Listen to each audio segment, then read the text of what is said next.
Coyote and the Buffalo, an Okanogan story, as retold by Mourning Dove.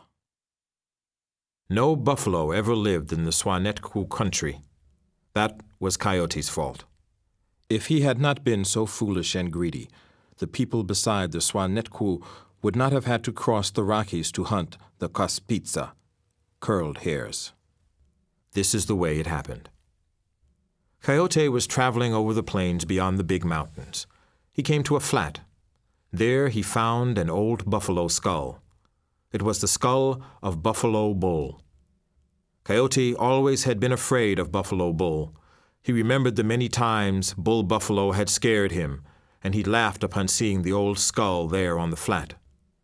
"Now I will have some fun," Coyote remarked. "I will have revenge for the times Buffalo made me run." He picked up the skull and threw it into the air. He kicked it and spat on it. He threw dust in the eye sockets. He did these things many times until he grew tired. Then he went his way. Soon he heard a rumbling behind him. He thought it was thunder, and he looked at the sky. The sky was clear. Thinking he must have imagined the sound, he walked on, singing. He heard the rumbling again, only much closer and louder.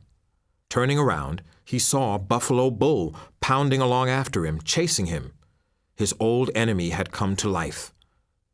Coyote ran, faster than he thought he could run, but Buffalo gained steadily. Soon Buffalo was right at his heels. Coyote felt his hot breath. "Oh, Swastank, help me," Coyote begged, and his power answered by putting 3 trees in front of him. They were there in the wink of an eye. Coyote jumped and caught a branch of the first tree and swung out of Buffalo's way.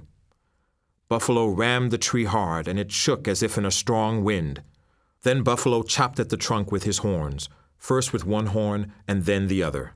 He chopped fast, and in a little while over went the tree, and with it went Coyote. But he was up and into the second tree before Buffalo Bull could reach him. Buffalo soon laid that tree low, but he was not quick enough to catch Coyote, who scrambled into the third and last tree. "Buffalo, my friend, let me talk with you," said Coyote, as his enemy hacked away at the tree's trunk. "Let me smoke my pipe. I like the kinnikinnick. Let me smoke. Then I can die more content." "You may have time for one smoke," grunted Bull Buffalo, resting from his chopping. Coyote spoke to his medicine power, and a pipe, loaded and lighted, was given to him. He puffed on it once and held out the pipe to Buffalo Bull. "No, I will not smoke with you," said that one. "You made fun of my bones. I have enough enemies without you. Young Buffalo is one of them. He killed me and stole all my fine herd." "My uncle," said Coyote, "you need new horns. Let me make new horns for you. Then you can kill young Buffalo. Those old horns are dull and worn." Bull Buffalo was pleased with that talk. He decided he did not want to kill Coyote. He told Coyote to get down out of the tree and make the new horns. Coyote jumped down and called to his power. It scolded him for getting into trouble, but it gave him a flint knife and a stump of pitchwood.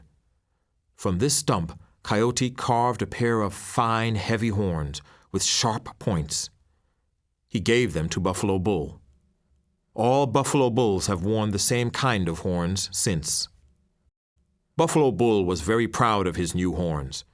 He liked their sharpness and weight and their pitch-black color. He tried them out on what was left of the pitchwood stump. He made one toss, and the stump flew high in the air, and he forgave Coyote for his mischief. They became good friends right there. Coyote said he would go along with Buffalo Bull to find young Buffalo. They soon came upon young Buffalo and the big herd he had won from Buffalo Bull. Young Buffalo laughed when he saw his old enemy, and he walked out to meet him. He did not know, of course, about the new horns. It was not much of a fight, that fight between young Buffalo and Buffalo Bull. With the fine new horns, Buffalo Bull killed the other easily, and then he took back his herd, all his former wives and their children. He gave Coyote a young cow, the youngest cow, and he said, "Never kill her, Sinkalip. Take good care of her, and she will supply you with meat forever. When you get hungry, just slice off some choice fat with a flint knife. Then rub ashes on the wound, and the cut will heal at once." Coyote promised to remember that, and they parted. Coyote started back to his own country, and the cow followed. For a few suns, he ate only the fat when he was hungry. But after a while, he became tired of eating fat, and he began to long for the sweet marrow bones and the other good parts of the buffalo. He smacked his lips at the thought of having some warm liver.